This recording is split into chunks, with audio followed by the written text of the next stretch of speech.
Yuko kayo kasi ano ganito kayo ma. Ayan. Oh, para makita yan. Alis ang mga face mask.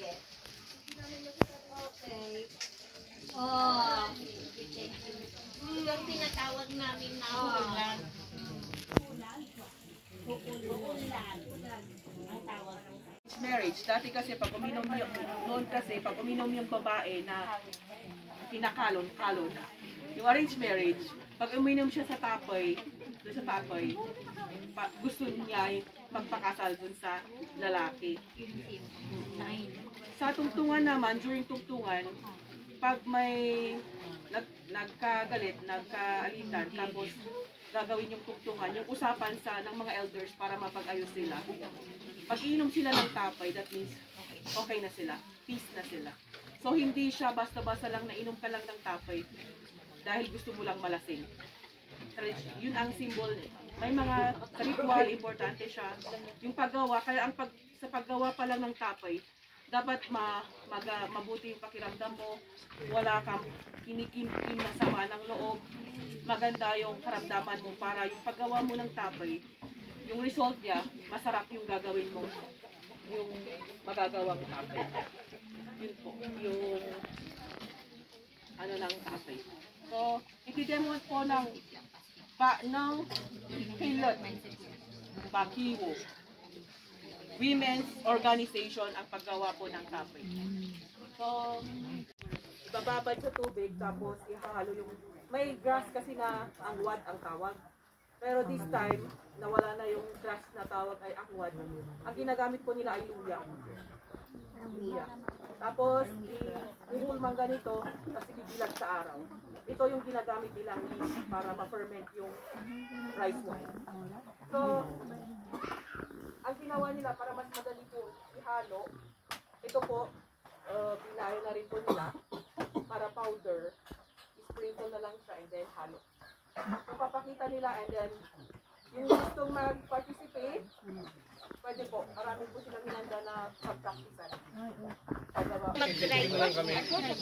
Kasi gaano karami yung ilalagay na bubod? Ganun po karami yung pansinin nyo wala silang measurement parang Sanay na ang mag-control.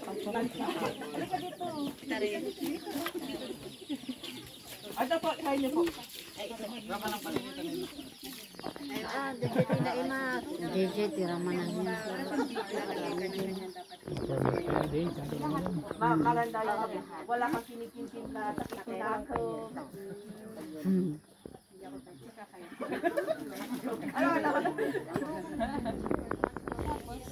Wala pong gustong mag-try? Pagod na ata lahat sila. Pagod lang sila.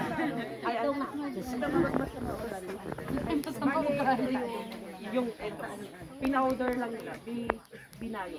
Yung iba kasi, ang ginaganon nila, pinahati tapos ginaganon. Pero matagal. Kaya ginawa nilang mas madali.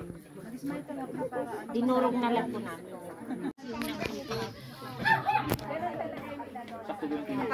May asawa pa, hindi muna.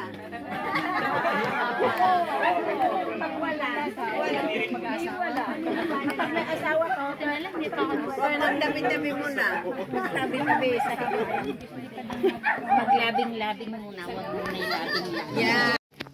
Premature fermentation. Para pre-fermentation, mayroon siyang konting parang molds.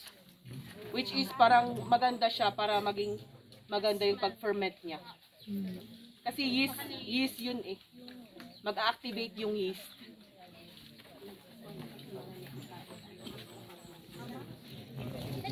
technique daw, huwag kakain ng maasim pag gumagawa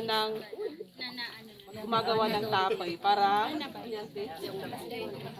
tapno para hindi maging mapait yung ginagawa. Tapos na. At di maluwal daw na ito. At di ba nailagay ng ganon, after 3 days, ganito na siya. Okay. Nagdi-drip yung juice niya. Ito na siya after 3 days. Pwede nyo nang tikman tong hinaig. Ito ang tinatawag nilang hinaig. Hinaig. After 3 days po. Ito mama, tikman nyo.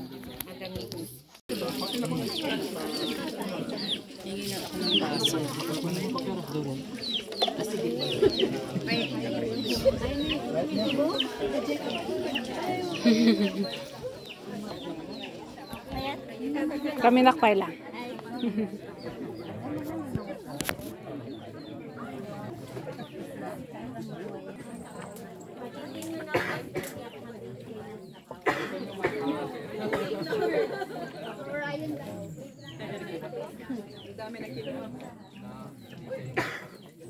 Naimasmat.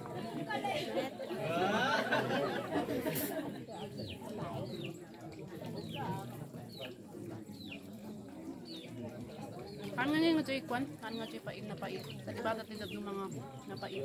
Depende din po. Anya bubud na tayo ito eh? Hindi ako naman dito. Alam mo, marami din sa isa. Tapos naman dahil ito yung laya. Ah, laya. Laya, dito sa mga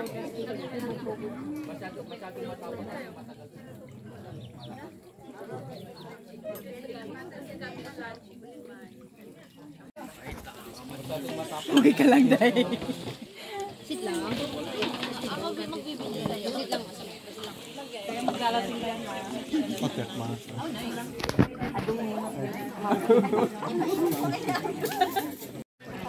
Matapang po yun. Pero matamis pa rin, pero mararamdaman mo na yung alcohol. Ay, may tinda po kayo. Pero may separate po lang. Ano dito na lang nila po yung Mas matapang ka na. Kasi ito.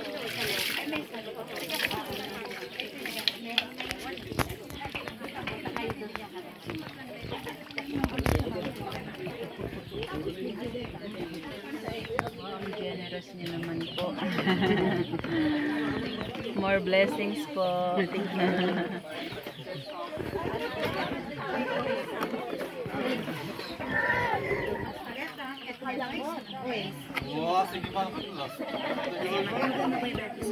Kahit na lang yun ang mga sa harapan ko. Ikaw, isang malaki dinaingan ko. So, ma'am, sorry,